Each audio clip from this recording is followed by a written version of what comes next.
Good afternoon. My name is Chris Smith. I'm a congressman, a chairman of the subcommittee on global health, global human rights, and international organizations. I'm in my 44th year as a member of Congress, and I come from New Jersey, the 4th District. We do have a tremendous panel to speak to you today, and I do hope you all take what they have and look at it and understand that this is a very, very serious issue that we're raising today. Binding international covenants, treaties, or agreements and the legal obligations imposed on nations require serious and comprehensive analysis.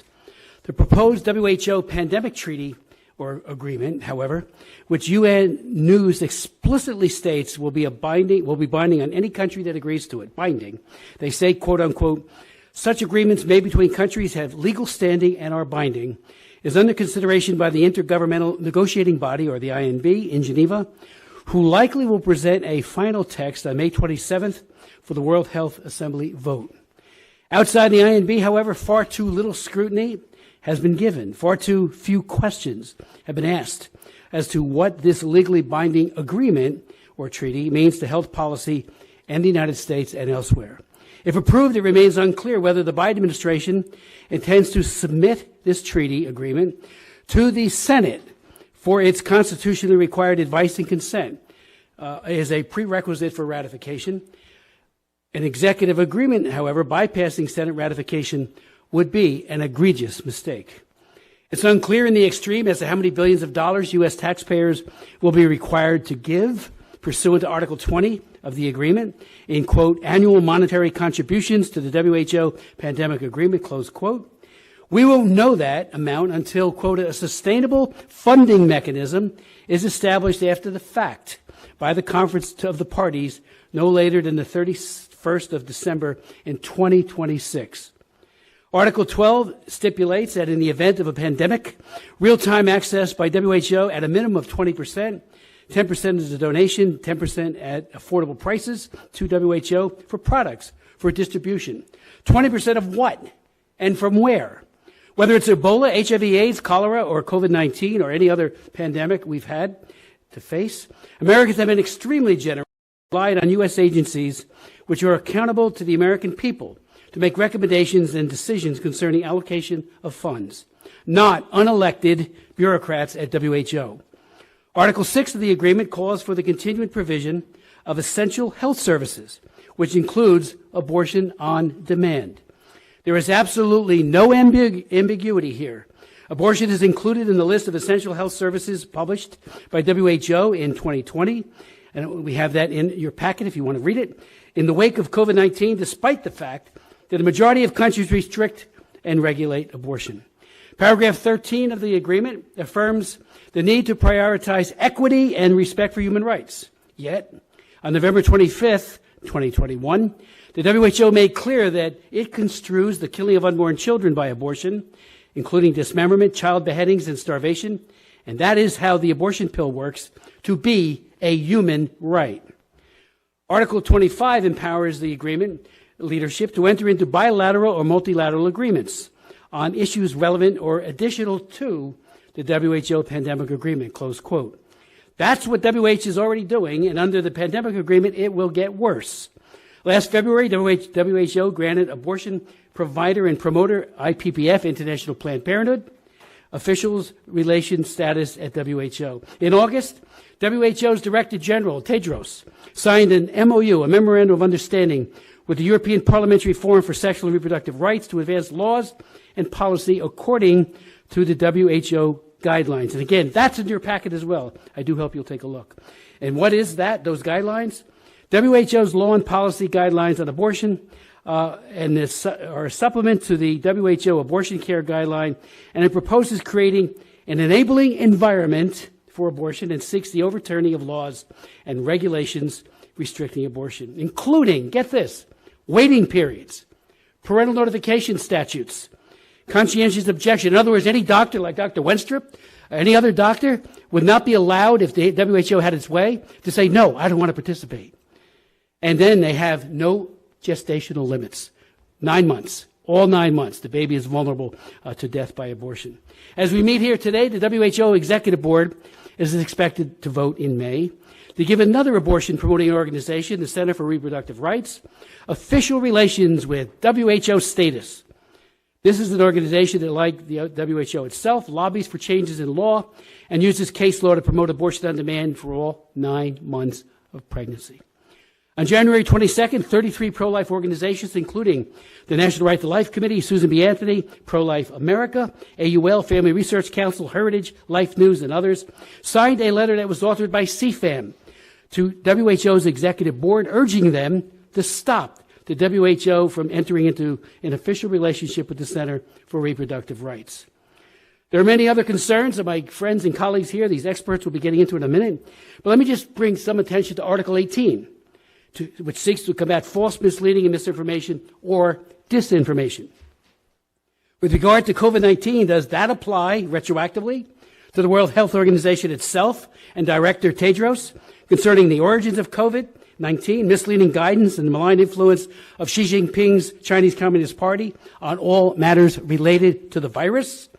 Article 18 also begs the question whether there be any room for dissent on vaccines, therapeutics, virus transmission modalities, and the like, especially among scientists and health professionals, or will groupthink, again, crowd out all other viewpoints? We have reason for concern. Past could likely be prologue. This past Saturday, the Washington Examiner broke a story that the White House refused to allow depositions of a Biden COVID-19 advisor and the Director of Digital Strategy. Andrew Slavitt, a longtime health official who worked on President Biden's coronavirus response team, was scheduled to appear before the House Judiciary Committee on January 31st. He didn't. Judiciary Chairman Jim Jordan indicated that the administration also objected to the committee's forthcoming deposition with Robert Flaherty, Biden's former Director of Digital Strategy. Quote, the committee is seeking to speak with Slavitt and Flaherty about the well-documented pressure they put on social media companies to censor content, particularly about COVID-19 beginning in 2021.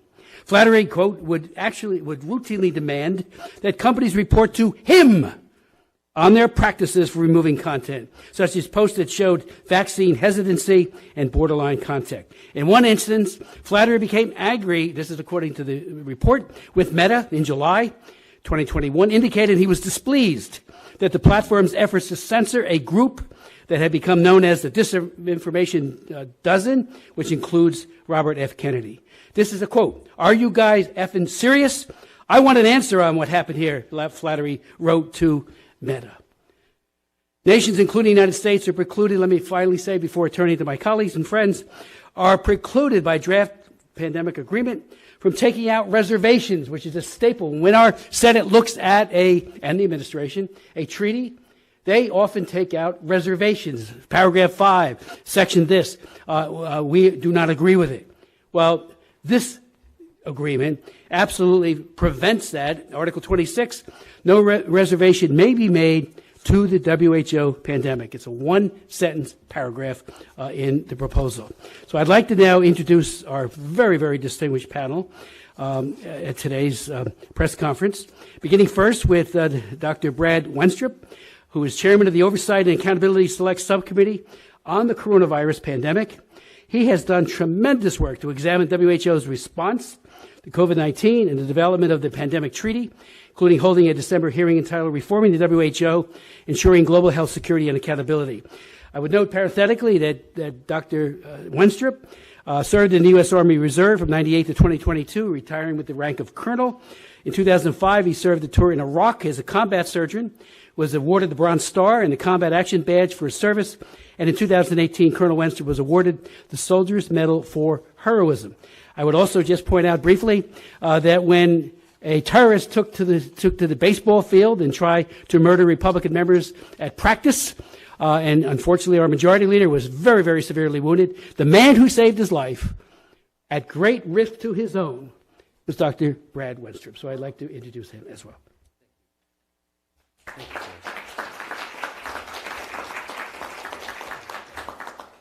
Thank you, Chairman Smith, and I appreciate those kind words. Look, the COVID-19 pandemic showed the world that the WHO, the World Health Organization, is not the preeminent global health institution that perhaps it once was.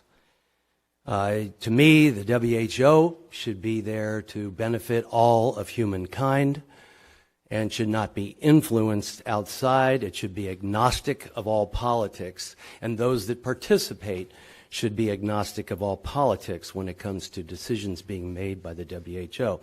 But we witnessed firsthand that the WHO didn't equally serve all of its members or even all of mankind. Rather, it became beholden to and caved to political pressure. And politics should never have a place in science. Known science or unknown science. And honesty and transparency do have a place in science. It's where it belongs. You know, when the WHO needed to step up and help the world navigate this unprecedented event of a novel coronavirus and a global pandemic, they instead ignored facts. They parroted back some of the narrative the Chinese Communist Party told them. And that's what we got. So instead of conducting their own independent investigation into the origins of COVID and helping everyone keep safe as best we can, they listened to Chinese propaganda and produced a pandemic origins report with the CCCP. So as was said, I chair the select subcommittee on the coronavirus pandemic. And I got a letter from the Chinese embassy saying it was a grave mistake for this committee to be searching for the origins of COVID.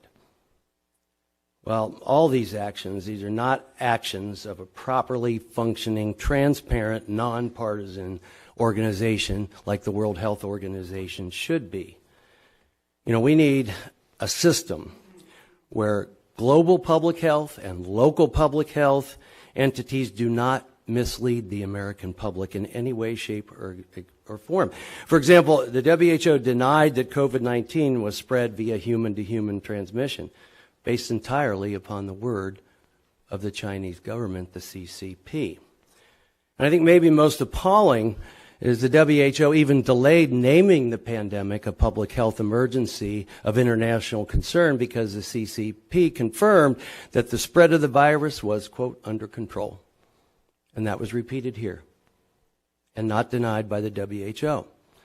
So as chairman of the subcommittee, I've been investigating many of the pitfalls or failures of the WHO and our own public health system, as you can imagine, looking for ways to fix these flaws going forward and establish a proper framework. And during our WHO hearing for the select subcommittee last year, even the State Department and the HHS representatives testified that the WHO needs urgent repair. Well, let me remind you, the United States is a sovereign nation, and we must ensure that the final draft does not violate international sovereignty or infringe upon the rights of the American people or the intellectual property of the United States or the American people. That's non-negotiable and has to be protected. The draft states that equity is one of the WHO's foundational pillars, yet cost and accountability doesn't seem to be equitable with the WHO. And finally, as was mentioned, without it being presented to Congress for approval, any pandemic treaty is completely insufficient. The American people need to have a say. Look, our main focus in my mind right now is to develop a trustable public health system void of all politics that is prepared for and responsive to a pandemic possibly coming to the United States, and to the point where our own government is not misled, nor does our own government mislead the American people, even if the honest truth may offend a negligent party or a negligent government. That is where we need to be. The United States should be setting the gold standard for approval, gold standard in incentivizing best practices, and doing everything we can to ensure that an organization like the WHO listens to American interests as well. If a future pandemic arises, I think it's critically important that there's a system in place not only to trust, but to verify these global institutions, something I feel that we all find is lacking at this time. But our top priority should be health. It comes with honesty, transparency, without politics. Ideally, the WHO is to be a trusted ancillary voice in whatever fight we may have when it comes to a pandemic or epidemic, for that matter. We need to control our own as best we can where it's most trusted. Nothing is more important in my mind for a WHO than global health. And if the WHO is properly reformed and used as an ancillary tool for any nation in the world, it would be the first step to a healthier and safer world. Thank you.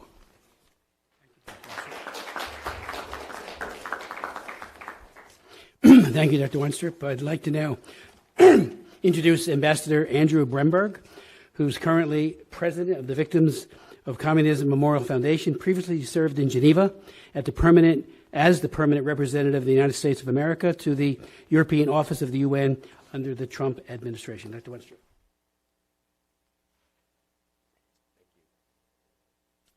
Thank you, and thank you for holding this important press conference today. The discussion of the WHO pandemic treaty is vitally important to Americans and everyone around the world. As Representative Smith mentioned, I had the honor to serve as the U.S. ambassador to the UN in Geneva before and during the first year of the pandemic. In that role, I had the opportunity to meet or speak on a near daily basis with the WHO leadership, including Dr. Tedros and other members of the leadership at the WHO, along with other ambassadors from the international community stationed in Geneva about the, at the time, new and ongoing pandemic outbreak. What we saw was the failure of the WHO system to meet the needs that it had been designed for. During the 2020 pandemic, the United States publicly and strongly advocated for a stronger role for the WHO and for the WHO to have more independence, as in protection from political influence, so that it could do its core public health message. What we also saw was that countries would not respond and live up to their commitments that they had voluntarily entered into under the International Health Regulations, or the IHRs. As we know, this pandemic spawned because of a novel coronavirus coming from China. But just 20 years prior, another novel coronavirus arose in China, in SARS, and that had led the international community to strengthen the international health regulations to ensure that the type of hiding and non-transparent behavior done by China back in 2003 would no longer repeat itself in the future. But sadly, that is not what we saw took place in 2019 and 2020. And that brings us to this pandemic treaty today. As Congressman Smith outlined and others will outline, there are many problematic provisions of this treaty. But I would like to focus my remarks on one: what is not in the treaty. There is no provision in this treaty that any supporter can point to that you can say, if this provision had been in effect in 2019, it would have in any way made a substantive difference in preventing or ameliorating the spread of the COVID-19 pandemic. And just think about that. We're going through a multi-year, actually rushed treaty process to have the world adopt a new pandemic treaty. And there is not one provision in there that would have actually dealt with the most important issue, the lack of accountability and transparency by the People's Republic of China in disclosing vitally important epidemiological information at the time it was known that could have helped the world, both the United States, other countries on a bilateral basis, and the WHO as a multilateral entity, better prepare and deal with the epidemic that was spreading in China to prevent it from becoming a global catastrophe, ones that cost trillions of dollars, hundreds of millions of cases, and millions of deaths. So while I'll let my other panelists speak about some of the other issues, I just want to briefly focus on the lack of intellectual property protection that we see in this. This is something that, if you haven't followed issues in the WHO for years, is not at all new. This is an issue that goes back actually 20 years as well, where there have been attempts by other countries to weaken intellectual property protections that exist in international law. This is an issue that is regularly debated and discussed and that the United States has a very balanced view on. This is typically addressed in the World Trade Organization, which makes sense in the context for how these issues should be dealt with, not in a health treaty where we're trying to deal with what health resources we need to have ready, what commitments we need by member states to provide both resources and information.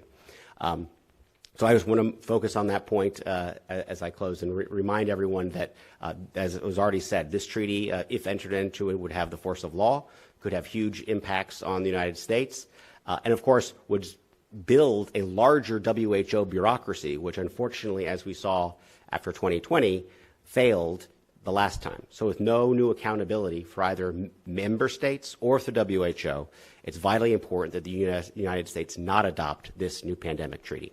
Thank you. Thank you very much, Mr. Ambassador.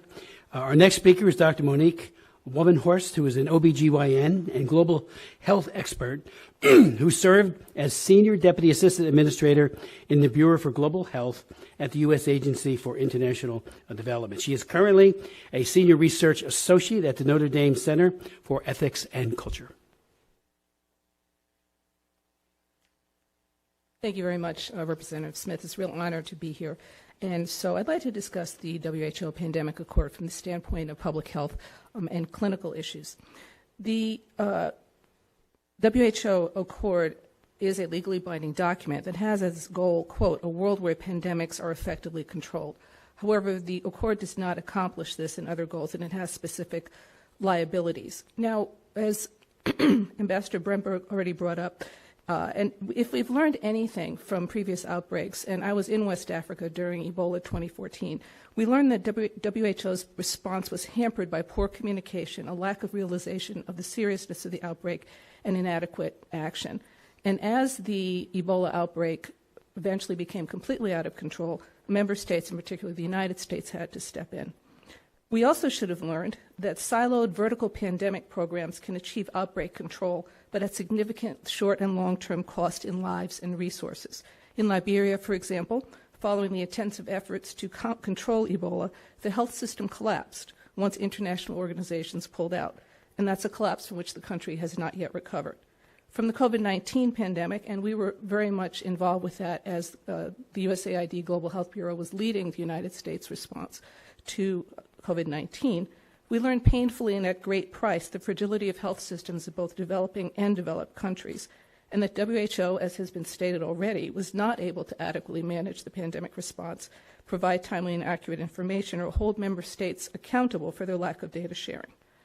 And we also learned that pandemic prevention, surveillance, response, and recovery efforts were hampered not only by weak health systems, but also by a lack of effective civil society ownership and empowerment.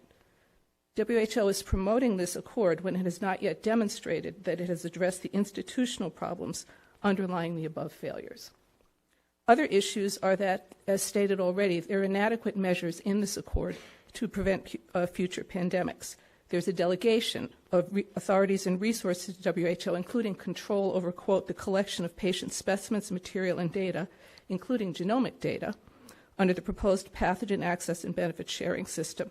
And as Representative Smith mentioned, WHO is supposed to get 20% of all pandemic-related products. There's a lack of accountability. There's no independent monitoring or audit body that is identified.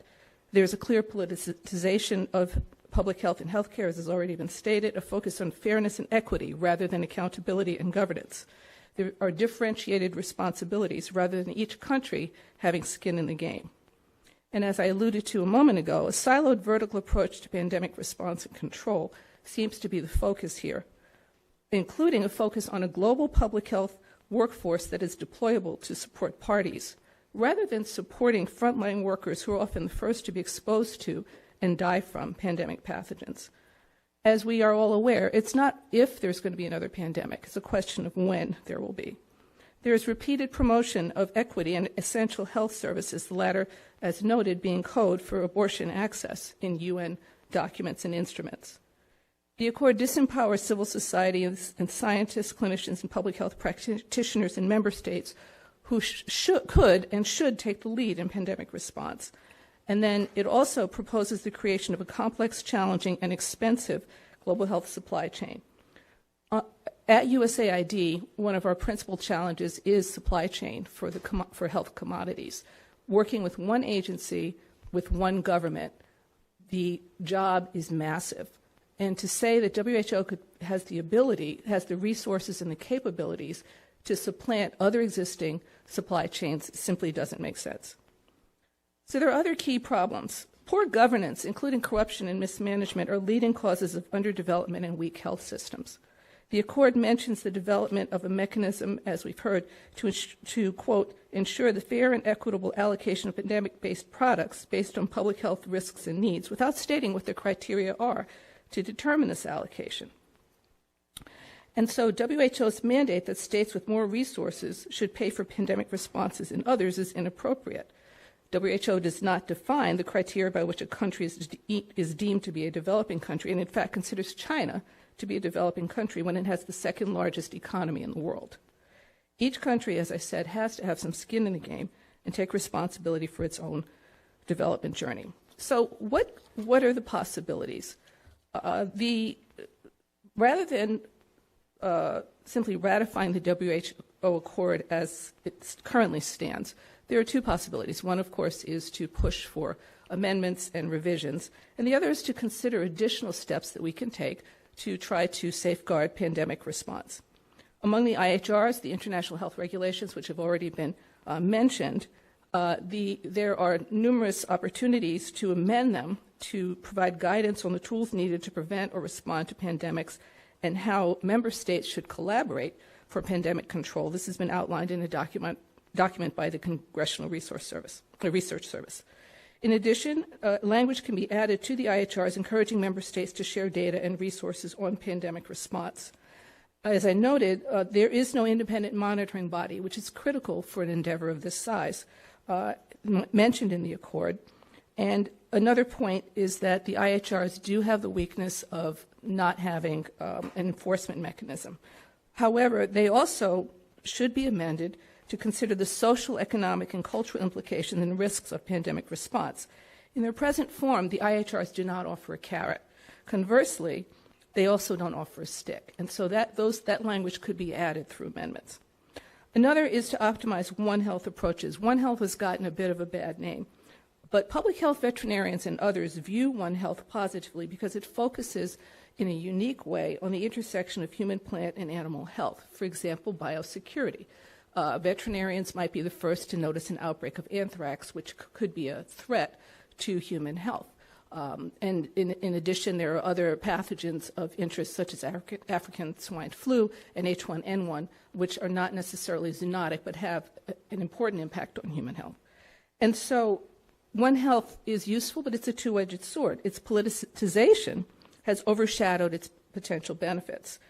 And so using a One Health approach, which has been refined and depoliticized, could additionally build into our pandemic response capabilities. Another important question is that to avoid the siloed vertical approach to pandemic response and outbreak control, pandemic response should be layered onto efforts to build existing health systems resilience. Again, using the example of Liberia, where once the international organizations pulled out, the health system collapsed. Providing the opportunity to build resilience into health systems and then layering the pandemic response on top of that serves two purposes. Number one, it continues our commitment to other countries and shows the generosity of the American people, but it also protects them and the rest of the world from pandemics. And as has already been stated, politicization of the pandemic approaches and building of political agendas is a prominent feature, and this is one of the greatest barriers to effective pandemic response. The last point that I want to make is that corruption, favoritism, inappropriate use of funds, collusion with terrorists, and sexual misconduct have been documented at UN agencies. For example, UNOPS, WIPO, WHO itself, UNAIDS, UNDP. Such incidents show that, sadly, the UN appears to lack effective mechanisms for oversight and accountability. This would apply to any efforts to increase its authority over pandemic prevention, surveillance, response, and recovery. So in conclusion, rather than ratifying the WHO Accord as written, the United States should consider amendments to the IHRs to provide guidance, continue to refine the approach that is needed to help to optimize our response to pandemics. And in doing so, we will achieve our goals of pandemic prevention, surveillance, response, and recovery. Thank you. Dr. Wobenhurst, thank you very much for that very, very expansive and insightful testimony. Let me just say our next speaker is Tony Perkins, who's the president of the Family Research Council. But when Dr. Wobenhurst a moment ago talked about having an independent body for accountability, we have a Religious Freedom Act in 1998 that established at the State Department an office on religious freedom. But we weren't happy with just doing that. We made sure there was an accountability board independent of the government called the U.S. Commission on Religious Freedom. Well, Tony Perkins served as chair and vice chair of the U.S. Commission on International Religious Freedom and did an extraordinary job. Tony. Thank you, Congressman Smith. I want to thank you for holding this, and Congressman Winstrup for your outstanding work on following through on this. You know, few Americans, save those who desire to exercise control over the lives of others, would want to see another pandemic like COVID-19 and the government response that followed that pandemic. You know, fundamental freedoms were violated. As Congressman Smith mentioned, during the pandemic, I served as chair of the U.S. Commission on International Religious Freedom and saw how Western governments use that to violate fundamental human rights, freedom of speech, the censoring of voices on social media platforms. Government officials intentionally took down credible scientific voices that challenged the global misdiagnosis and subsequent global protocols. Families were separated. Churches and other support groups were closed, like schools, which led to a second concern, that the harmful mental, physical outcomes are yet to be fully understood and recognized, which resulted from this global government overreach. Now, at the tip of the spear of these failed approaches was the World Health Organization and many of their lemmings in the U.S. Food and Drug Administration, the U.S. Center for Disease Control, and the U.S. National Institutes of Health. Instead of reviewing and acknowledging its failures, the WHO seeks to submit its disastrous approach to the entire world as the way forward in a binding agreement, which by its nature, not its name, but it is a treaty, and it should be submitted to the U.S. Senate and not advanced as it is currently being advanced. Now, it must be recognized at the outset that the draft agreement is first and foremost a global, political, economic, and social manifesto. Now, I will admit that I may get a couple of the points wrong because it's like trying to nail Jell-O to the wall. This continues to change with every meeting, every approach. And so we're doing our best to analyze what the WHO is putting forward. But I will just mention three, very quickly, overarching concerns among the many that have been mentioned here today. This is a global power grab using any future emergency as justification to take that power. At risk is national sovereignty. That's been mentioned here, but Article 3.2, Section 2 defines, or rather comments on sovereignty. And I quote, "Sovereignty states have, in accordance with the Charter of the United Nations and general principles of international law, the sovereign right to legislate and to implement legislation in pursuance of their health policies." But you continue to read, the draft agreement informs us that states can legislate and implement legislation, quote, in pursuance of their health policies, but only insomuch as they act in, quote, in accordance with the Charter of the United Nations and general principles of international law.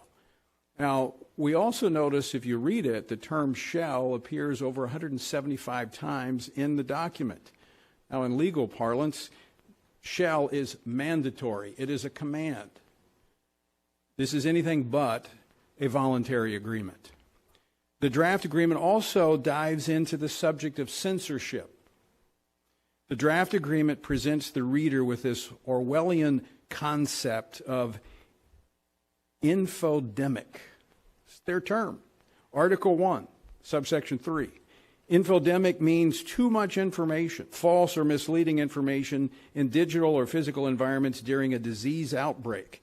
It causes confusion and risk-taking behaviors that can harm health. It also leads to mistrust in health authorities and undermines public health and social measures. Well, I would tell WHO to take 2 aspirin and call me in the morning. We don't need their insight and their direction on this. Censorship is at the very heart of this entire document. I don't know about you, but I have a greater trust in the American public collectively than I do the experts. Censorship is more directly addressed in Article 18, Section 1 of the draft agreement, Communications and Awareness. Quote, the parties shall strengthen science, public health, and pandemic literacy in the population, as well as access to information on pandemics and their effects and drivers, and combat false, misleading information or disinformation. Combat, not counter, but combat. That is a very clear term with connotations. In other words, shut down those who challenge the approved experts. We have a Supreme Court case right now in this country based on how the Biden administration did just that during COVID-19 coming out of the state of Missouri. Number 3, and finally, the draft advances, building on what the doctor said, a vague One Health paradigm, which, quote, places us in an interconnected and interdependent relationship with non-human animals and the environment, end quote. A One Health approach, according to Article 1, Section D, recognizes the health of humans, domestic and wild animals, plants, and the wider environment, including ecosystems, is closely linked and interdependent.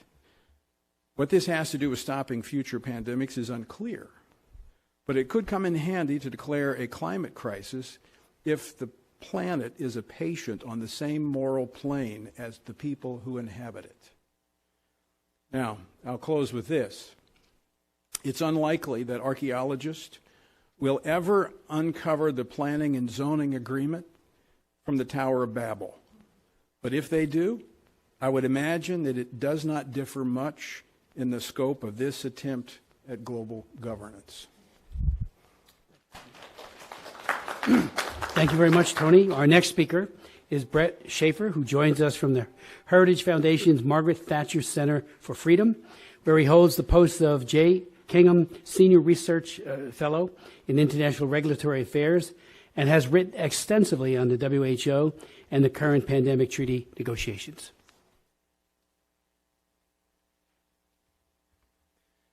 Thank you very much, Congressman Smith, for the invitation to speak here today on the draft WHO pandemic agreement. We're all familiar with the failure of the international health system to respond to COVID-19. China failed to inform the international community of the outbreak in a timely manner. China mischaracterized COVID-19, saying that there was no evidence of human-to-human transmission, which the WHO parroted unquestioningly. China did not expeditiously share genomic data about the disease and did not allow prompt, unconditional access to an international team of health experts. China shut down internal travel while allowing international travel, contributing to the spread of the disease. All of this resulted in millions of deaths and trillions in economic harm. At a minimum, you would expect a new pandemic treaty to address these fundamental flaws and failures that were revealed during COVID-19. The current draft does no such thing.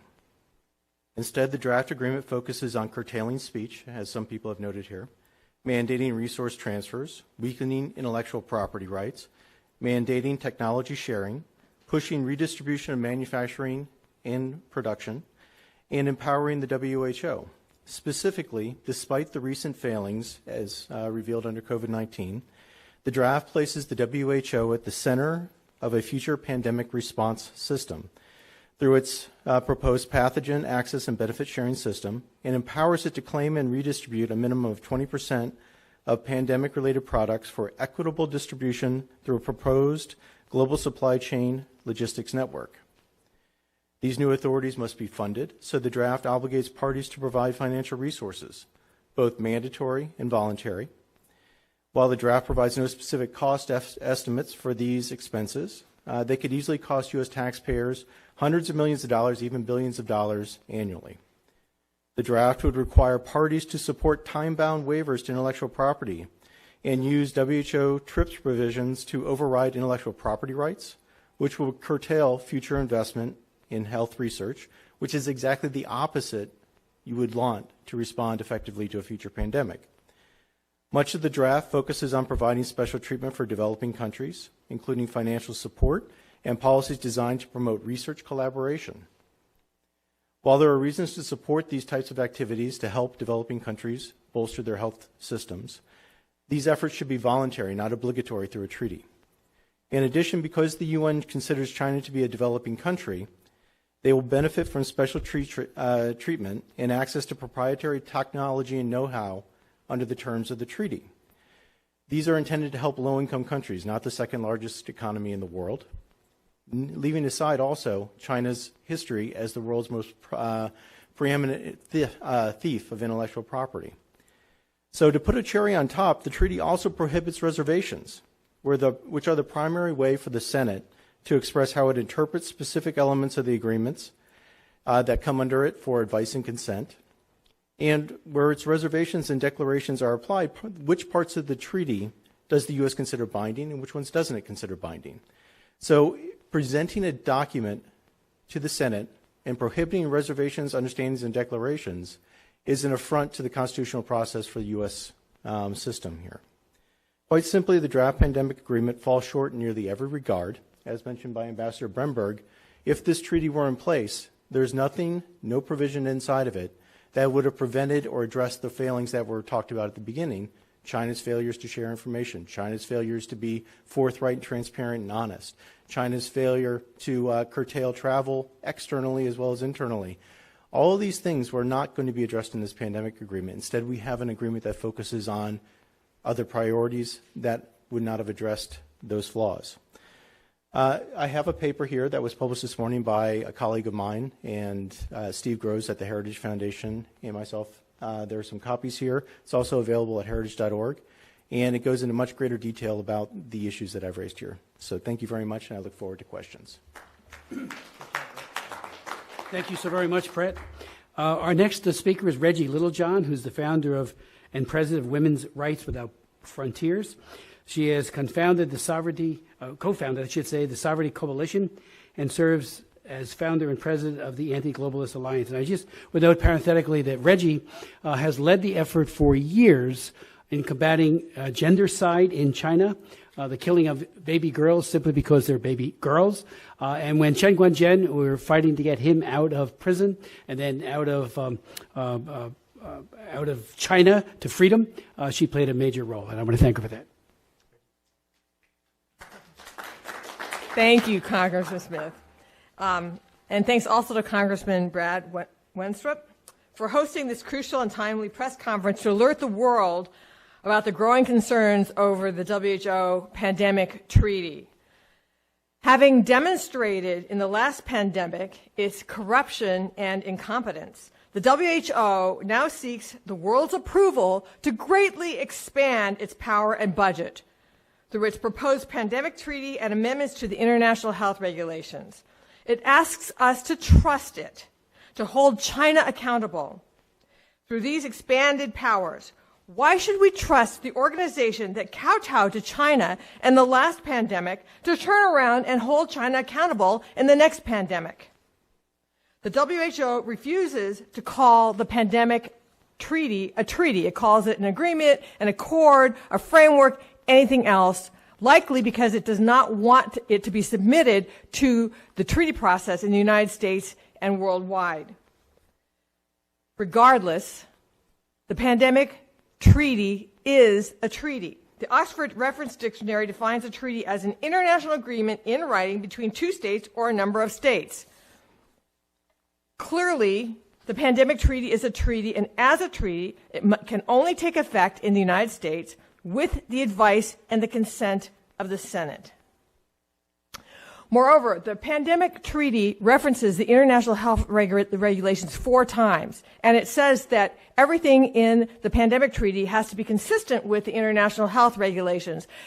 The international health regulation amendments are late. They were supposed to have submitted them on January 27th. They didn't do that. They are continuing to negotiate them probably all the way up until the May meeting of the World Health Assembly, and then spring it on everybody for a vote. That is against Article 55 in the international health regulations. They're violating their own rules, and I believe that the vote on the international health regulations needs to be delayed till the next the World Health Assembly, and that the pandemic treaty needs to wait for the international health regulations to pass because they incorporate them by reference. Otherwise, if we pass the pandemic treaty, it's like a blank check for the international health regulations. We have no idea what they're going to come up with, what is going to be agreed to. Now, with respect to the pandemic treaty itself, there are many, many intractable problems. First of all, surveillance. There's a section that's called Pandemic Prevention and Public Health Surveillance, and it would require nations, including the United States, to implement national pandemic prevention and public health surveillance plans that are consistent with and supportive of the international health regulations. Well, what is that going to look like? What's consistent with the international health regulations or with the WHO's plans? I submit to you that it's going to be done through vaccine passports, although they're not going to call them vaccine passports. They're going to call them digital IDs. And right now, the World Health Organization is in the process of rolling out international interoperable digital IDs. And the pretext for this is, we need to be able to monitor everybody in case of a pandemic. We need to see if people are sick. We need to see if people are vaccinated. But if you look on the World Economic Forum website, there's a chart about what you're going to have a digital ID to do, which is access healthcare, travel, have a bank account, shop online, pay your taxes, vote. Basically, these digital IDs, once installed, are going to control every aspect of everybody's life. And if you do things that are counter narrative to the WHO, like if you don't get vaccinated, don't get boosted, whatever, they can shut you off from your digital ID and you will be paralyzed. Censorship. The pandemic treaty would require nations to censor their citizens in the form of infodemic management. And an infodemic is defined in part as simply too much information. So this is information that could be true, but the WHO thinks it's too much information, and they would censor it if it leads to mistrust in the health authorities. In other words, if your true information leads you to not want to follow what the WHO is doing or saying, that's misinformation or an infodemic, and they will censor it. Article 18 would obligate nations to combat, a military term, misleading, misinformation, or disinformation. And on the WHO website, you can find many articles on new infodemic management tools, such as social listening. What's social listening? Seems to me like they're going to be watching our social media posts and deciding whether to shut us down or not. Now, with respect to One Health, I agree that in the right hands, One Health is something that's indisputably true. There is a connection between human health, animal health, plant health, and the environment. However, in the wrong hands, in the hands of people who are making a global power grab, what the One Health approach could do is give them a foothold to surveil every aspect of life on Earth. Human health, plant health, animal health, the environment. Total surveillance of everything. Then there's lastly the Conference of the Parties. This would set up an entirely new organization which would have the power to implement the pandemic treaty, but significantly that the Conference of the Party has the power to adopt amendments to the treaty. So what that means is that once people finally agree on a treaty and on the Conference of the Party, which is part of the treaty, the Conference of the Party can, by itself, amend the treaty. And it doesn't say whether that has to go back to the nations for any kind of ratification. So it's essentially a blank check that could establish totalitarian control in the hands of the Conference of the Parties. Together with the international health regulations, the pandemic treaty presents the greatest threat to freedom that the world has ever faced. Public health is being used as a tool for total control. This is not a public health issue, but an instrument to introduce Chinese-style totalitarianism to the United States and worldwide. In my opinion, the world has gotten along just fine without a pandemic treaty. I don't think we really need a pandemic treaty. We can count on people to respond, especially the generosity of the United States, to help where it's needed. But we certainly do not need a pandemic treaty that gives so much power and control to the World Health Organization. Who will keep the WHO accountable? Who can stop them from abusing their power? Once we have ceded our sovereignty, it will be difficult, if not impossible, ever to get it back. Thank you. Thank you very much, Reggie. Our next speaker is Megan Meader, who joins us to present the views of the Alliance Defending Freedom International, where she serves as the communications officer. Thank you, Congressman. Good afternoon. ADF International welcomes the opportunity to contribute to the critical discussion on the World Health Organization Pandemic Agreement.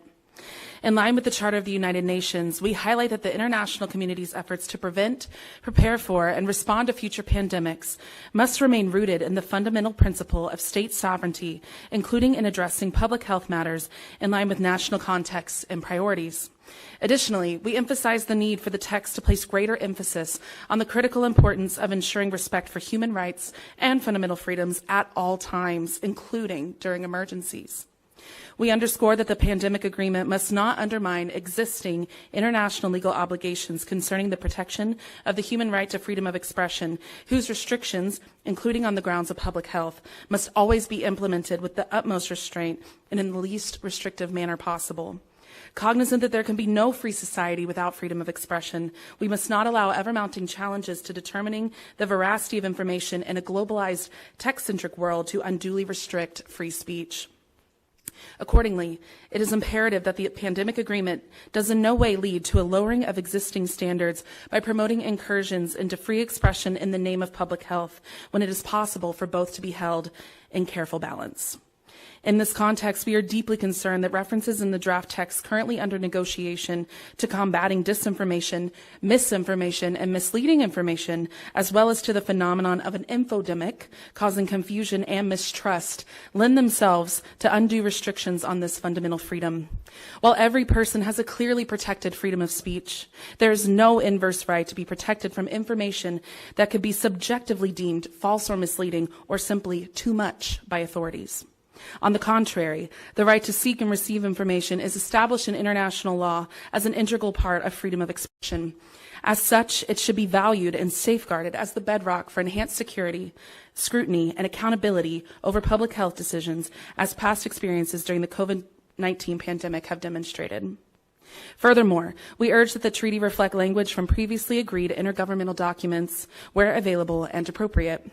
This holds particular significance in safeguarding the sovereign prerogative of states to determine which health services should be considered essential within their national framework. As negotiations advance, though not without obstacles, it is also essential to acknowledge the impracticability of meeting the May 2024 deadline for finalizing the pandemic agreement, especially considering the numerous contentious issues that remain unsolved. If the U.S. and other governments are genuinely committed to the landmark goal of preparing the world for future pandemics, they must prioritize the development of a carefully crafted text that not only garners consensus, but also effectively addresses the legitimate concerns of their citizens. Thank you. Thank you. Before going to our final speaker, and again, I thank the press and all of you for your patience, but this is such an important issue. We do have a broad variety and a diverse group of people speaking to this with a lot of information. Before going there, I would like to recognize and thank Rebecca Oas, from Director of Research, and Emmanuel Dapont, Government Relations, for their work. They're with CFAM, and they're the ones who put together that wonderful letter that went to the Executive Board, which I hope the Executive Board will take seriously, signed by 33 pro-life organizations about the Center for Reproductive Rights, and not inviting them into the work that WHO does. So thank you so much. Frank Gaffney. Frank, very briefly, is the executive chairman of the Center for Security Policy, a nonprofit whose mission is to secure America's founding principles and freedom through forthright national security analysis and policy solutions. Thank you, Congressman. Thank you to all of you, and especially to Congressman Wenstrup. These gentlemen are responsible for 2 of the 3 events I'm aware of that have looked at this set of negotiations at all. And if you take nothing else away from what my colleagues have shared with you, it is there's a lot to be concerned about. And it's not just this treaty or framework agreement or whatever they're going to call it. It's also these underlying international health regulations. And then there's the point that Ambassador Brenberg made, which is arguably the most important single provision isn't in any of them. And it's not in them, not because they forgot or they left it out. It's because the people who are controlling this process, and there are a number, let's be clear, but I think at top of the food chain is the Chinese Communist Party. And the Chinese Communist Party wants no part of any kind of arrangements that even technically, legally, would impose upon them some obligations to be transparent, to be accountable, to prevent doing in the future what they did in the past, to avoid imposing on the rest of us through their handmaidens at the World Health Organization, the China model, which has brought us such horrific consequences. This is a rigged game, folks.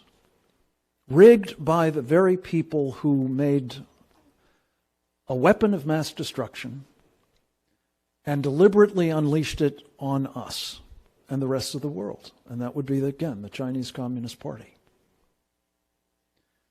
And the tell on that, people argue, well, did it come out? It came out of the lab. How did it come out of the lab? Well, we're not entirely sure. But what we are sure about, as several of my colleagues have said, is it came out of China deliberately. When they weren't allowing people from Wuhan to go anywhere else, they were sending them here, and Italy, and in other parts of the world. Why? To spread the biological weapon that had been created in the Wuhan lab. And I think this is the evidence that Congressman Wenstrup's committee has been developing so powerfully. So let me just make a couple of key points, some of which are just reinforcing what's been said. Another very important tell on what is going on here is that the Chinese Communist Party calls this agenda global governance. By that they mean an instrument that is going to create an arrangement that is absolutely antithetical to our sovereignty, to our constitutional republic, to our freedoms. Again, not by accident or because people hadn't thought about it, because that's the whole point of the exercise. I consider this, as my friend Reggie Littlejohn said, not simply to be the greatest threat to freedom in human history. This package of agreements, amendments, new text, treaty, whatever you want to call it, is the greatest single threat to the sovereignty of our constitutional republic in its history.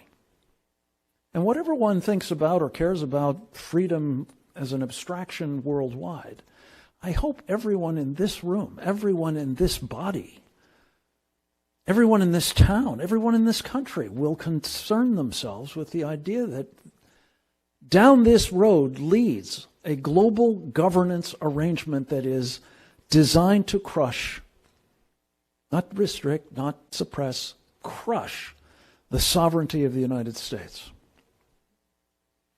It's made more outrageous still, I think Congressman Wenstrup alluded to this, by the fact that, Tony Perkins did, we're still not entirely clear what documents we're working from here. What terms are actually being provided? And the Nancy Pelosi rule seems to be governing. You'll know what's in it after it's finalized, and you've signed up to it. And why is it we're going to sign up to it? Because the Biden administration is determined to do all of this. Which brings me back to a point that several of our colleagues have talked about. This isn't, by the way, folks, just about pandemics. This is about anything that Tedros Ghebreyesus, the Chinese communist proxy, who runs the World Health Organization, decides is a, quote, public health emergency of international concern. Congressman Smith, who I admire tremendously, talked passionately about abortion being a public health emergency of international concern, according to the World Health Organization. What is so worrying about this, wherever you come down on abortion, is that they're not only able to declare it that, they're able to dictate what must be done about it. Ditto, whatever you think about transgenderism. Is transgenderism a public health emergency of international concern? Well, Tedros Ghebreyesus thinks so. Is climate change? Yes, he thinks so. And it was all about it at Davos, as you may have seen. And then there's another idea that I think most Americans would find, not all, not the Biden administration, but an awful lot of Americans would find abhorrent, and that is the idea that gun violence, as it's called, is a public health emergency of international concern, and Tedros Ghebreyesus will take it to the bank, come up with a directive, if he is given the powers that this document or the two documents would afford him, to confiscate the weapons held by private American citizens. Now again, that's, I think, a pretty direct affront to the Constitution of the United States, as well as, I would argue, the safety and well-being of our people. We've heard about censorship. I won't repeat that. I think that's an obvious, outrageous idea. Free speech is imperiled by this arrangement. And again, the Biden administration has tried to do this on its own, as we've seen. I think you were mentioning that, Congressman. But how convenient to have some international body that there's no appealing, there's no accountability, there's no control over, dictating that we will be silenced. And when I say we, I mean you. I mean you going to your doctor, or your doctor for that matter, who may want to prescribe something that I'm sure Brad Wedstrup would back in the day, which is a cheap, effective, safe, readily available therapeutic that could be given early to people and prevent mass destruction. But that wasn't part of the World Health Organization plan. Partly because it wasn't part of the China model, partly because Big Pharma and Bill Gates put most of the money or most of the influence into what the World Health Organization does. This is a scandal. But do you want it to happen again? Perhaps under even worse circumstances? Maybe the disease X is 20 times more virulent than COVID? How about that? And your doctor won't have a say in your medical treatment if it doesn't align with Tedros Ghebreyesus. Finally, and I know we've gone long, but I did want to just emphasize, the federal government actually has no constitutional responsibility for public health. Now that may sound incredible, given all the agencies we have and bureaucracy that's been created, but it's not in the Constitution. Who has that right? Who has that power? The states.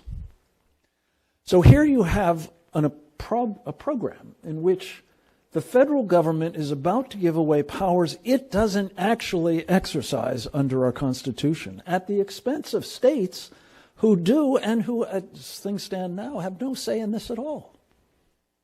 Well, we have some model legislation that we're hoping that legislatures across this country are going to adopt that is going to tell the federal government on the one hand and the World Health Organization, you're not taking away our rights to protect our people and their public health. Lastly,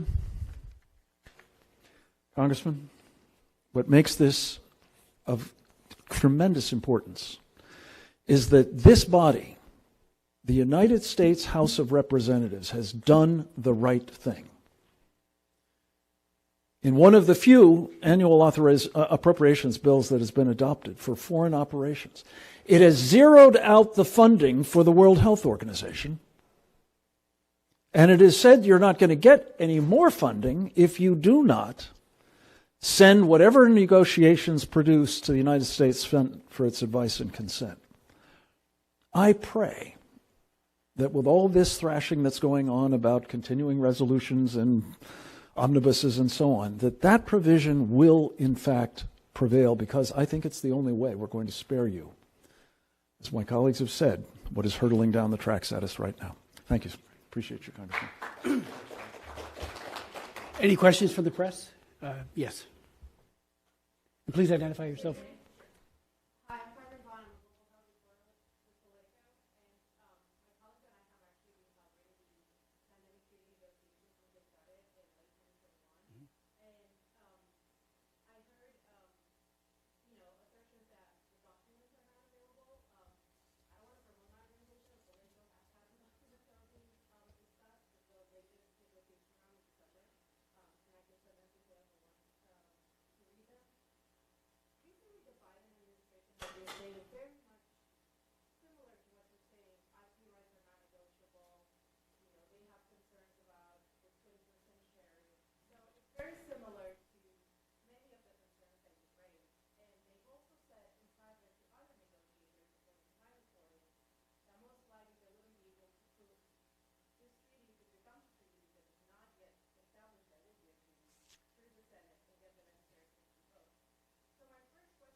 Well, to that question, as you've indicated, if they're also concerned, I think they need to make it very clear that it will be submitted not as an executive agreement, the way the Paris Global Climate Change Accord was, or the accord with the countries of Europe and Iran on the nuclear issue. That means that it could be undone by any future president, which makes it very, very unpredictable, to say the least. But the magnitude and the language, and I've read the language, I've read every iteration that's come out so far, and we don't have all the amendments. But again, it is largely a closed process. And then they present something. And I know how the UN works. I was delegate to the UN 4 times in my career. When they do large gatherings and they come up with a action plan, it is negotiated, and then they spring things on people by consensus is all, and everybody goes out, and that's the end of it. That's just the way they do it. So that's what I'm very concerned about here. And then to Frank Gaffney's point about China, I chaired my 99th congressional hearing on human rights abuse by the People's Republic of China on Thursday. We looked at the Universal Periodic Review. China has just gone through that at the UN Human Rights Commission. And you know how they gamed the system? Every country got 45 seconds to raise their concerns about China's egregious violation of human rights. And it's appalling. Right now, Xi Jinping, as we all know, is committing genocide against the Uyghurs. He's continuing his suppression of the Falun Gong, the Tibetan Buddhists, and the Christians. Zionization is just crushing every person of faith. And yet, how did Tedros get his job? He was the hand-picked of the Chinese Communist Party. He got reelected. The U.S., sadly, went along with that. But he was the hand-picked. And that's why when COVID-19 burst onto the scene, he was more than obliging to the Chinese Communist Party and to Xi Jinping in particular to say and to be the mouthpiece. And that has led to countless numbers of people dying. So we're very concerned. That's why we're raising very substantive concerns here about the treaty. I mentioned essential health and what that means. WHO has lost its way. I used to ask them, I've been here 44 years, year in and year out, where do you stand on abortion? They'd say, agnostic, we don't do anything on it. And now they have become the most aggressive promoters of abortion in the world. They have and it's embedded in this treaty, if it passes, here's Here's their model legislation. I commend it to everyone. Model legislation. Abortion till birth.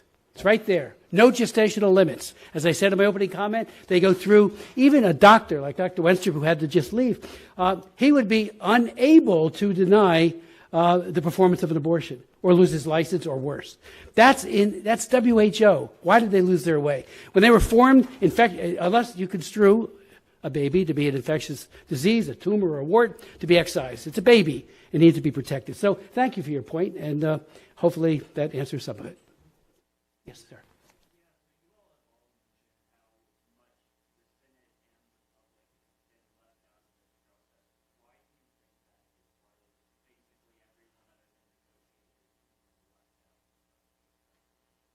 Well, I think part of it is the process. I mean, all treaties tend to be more closed while they're being negotiated. There's usually an assumption of goodwill, if not great will, as to why they're doing the particular treaty, like the Genocide Convention. I mean, I've read that top to bottom, talked about it, called on China to live up to its obligations, but they don't. Same way with the Refugee Convention and others. But very often there is a great deal of buy-in to what is trying to be accomplished. And maybe some of my colleagues here would like to take a stab at that, but especially our ambassador. Did you want to? Oh, of course. The most simple part of the answer is because the United States has a more difficult treaty ratification process than most other member states. So there's been a recent history over the last several decades to develop new international treaties, but not call them treaties so as to avoid the ratification process here in the United States and in the Senate, whereas other member states can adopt or even ratify treaties without a two-thirds majority votes in a Senate, because they may not even have one. So that's the biggest reason why this has been done this way. We've seen this for successive international agreements going back to, for the last 20 years. So this is not a new phenomenon. Just 1 second, please. The reason that nobody is being told what's going on here is because it can't withstand the light of day. I mean, if you actually went to the American people and proposed that we turn over their personal medical health freedom to this body that screwed it up recently, they wouldn't want any part of it, to say nothing of all of the other stuff that we're talking about here. But to this lady's question or comment, the Biden administration wants these provisions. If they didn't want this deal, it wouldn't be happening. I don't know how else to describe it. And if you think you know what is in this document, my dear, I, with the greatest of respect, will tell you, you probably have the most recent document that is available for your scrutiny. But I don't think that's the same thing as what they're working on at the moment. And you certainly don't have the international health regulations. And those are important too. We've spent most of our time talking about this treaty, but you need to look at both. And you need to look most especially at an administration that, as I said earlier, I believe wants to have somebody else telling it to do what it wants to do, at the extreme peril of our freedoms and Constitution and Republic. Else too. Reggie alluded to this, and it's very important, that after 2026, the parties can change the contents of the treaty. They could do it by consensus. It's right there in the draft that's pending right now, or by a 3/4 vote. Well, there could be something really serious, really wrong, if we've ratified a treaty and then after the fact, this process allows that kind of, it's not even tinkering, changes, maybe wholesale changes in what the body of it is. It doesn't say it comes back to every country for re-ratification or as a protocol or some other modality where everyone discusses it, debates it, and then the U.S. Senate votes yes or no. And we've done that with treaties in the past where there was an addition to it. No, they'll just do it. I don't know if maybe there's a precedent for that. And on the reservations, I asked the Congressional Research Service how often that happens, and they said 25 times, I should say, that they know of, and they're checking it further. It's important that the U.S. Senate and the executive branch be allowed to say, wait a minute, time out, you've done it all, thank you very much. Now we have the obligation, both legally and morally, to vet this in a way that if we need to put reservations on it, we do it. So, thank you.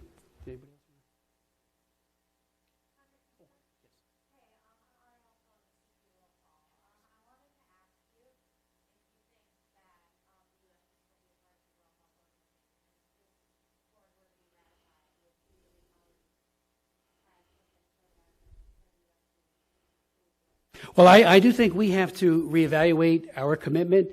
The Foreign Ops Appropriations Bill, Mario Diaz-Balart's bill that passed the House, totally defunds the World Health Organization with conditionality because of concerns about how seriously they have lost their way.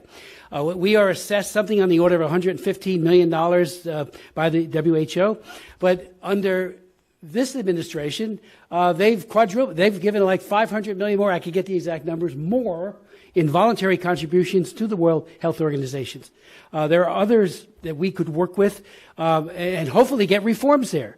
If the COVID-19 hasn't taught us anything, it is the need for serious systemic reform on how they do business. I have a bill pending right now to hold China to account and to do what we did with JASTA. Hasn't passed yet, but hopefully it will. So we can sue China, waive the sovereignty that they have and sue them to try to get a full accounting of how they misled, maybe with full complicity, the World Health Organization and all of the deleterious information they gave us that led to so many deaths. Those early months could have been different, and they weren't. And then throughout it all, we've had, I think, a great deal of disinformation as well. So, there needs to be reforms. The accountability piece is very important. Yes.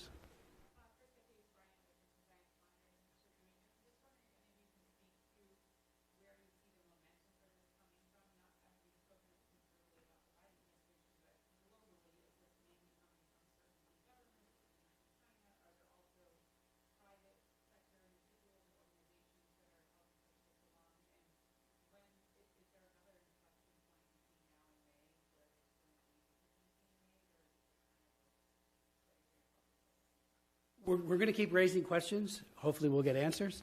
But I do think the other countries and their representatives to the WHO Health Assembly and the Executive Board, they all need to do a gut check too themselves about all of this language. I've read this, to my friend's point, I've read this cover to cover 10 times. Yellow highlighted, I have markings all over it, as well as the other iterations of it previously.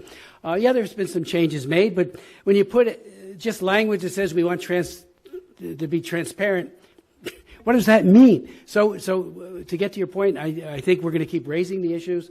Where did it come from? That's maybe, Ambassador, any of our friends have a sense of where it came from. It may have come from WHO itself, in terms of an idea, maybe from the United States, maybe a lot of groups. On the surface appeal argument is that, why not?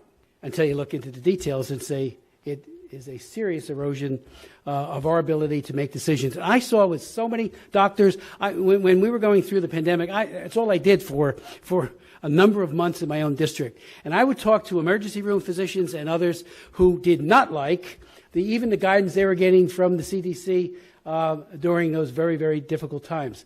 They said, this isn't really true, but if we go against it, we are at risk.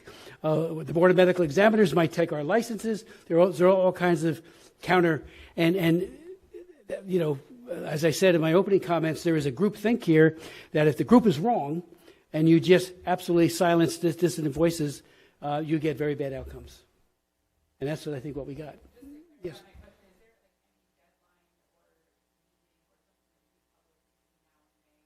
No, except that they reconvene, of course, soon. They're reconvening now. Health Assembly, but they got to know that there are serious issues being raised by responsible individuals, the doctor, the ambassador, the others, and we're not the only ones, and they need to take that into account. And the administration, if they pull a fast one and say executive agreement again, that is the worst way of shutting down debate and discussion. And who knows who gets elected next time around, then it's gone. And, that's not good either. They'll have to do it if it stays the way it is now. Put it through the Senate for ratification. Go through a process that's completely above board and transparent. Let the senators have a look at this, the hearings be held, what does it mean, and then put it to a vote over on the Senate side. They had a deadline. The one deadline they had was January 27th to submit the negotiating draft of the international health regulations, and they missed it. And so what they're doing now is they're continuing to meet to negotiate them, and they haven't said they're going to delay the vote. I mean, the point of that deadline is to be able to, for everyone to be able to look at it and analyze it, and for countries to be able to see whether they think that it's a good idea or not. And the fact that it was missed and that it appears that they're just going to spring it on everybody at the meeting itself means that it's going to be completely not analyzed. And I think that the vote should be delayed. I think the United States should take the position that the vote, in fact, not just the United States, the world, that this vote on the international health regulations should be delayed until the next World Health Assembly so that people can analyze what's in here and what the implications are going to be. And as I said, I think that the pandemic treaty, which incorporates the international health regulations by reference, needs to be delayed for a further year after that, because we can't be voting on a pandemic treaty that incorporates by reference something that we have no idea what it's going to contain. There's one other milestone here, and that is whatever's going to happen on this appropriations bill. And I don't know what the timing is going to be on that. I don't know if there'll even be an open process.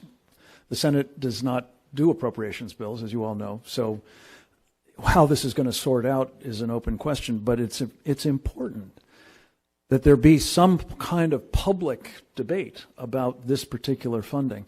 But if I could just make one other point, and Ambassador Bremberg said something really important. He said that there is an impetus to do this the way they're doing it, this secretive negotiation, because we have a particularly exacting treaty ratification process. And I would simply ask you, why do we have that? We have it because our brilliant founders recognized that precisely this kind of thing could happen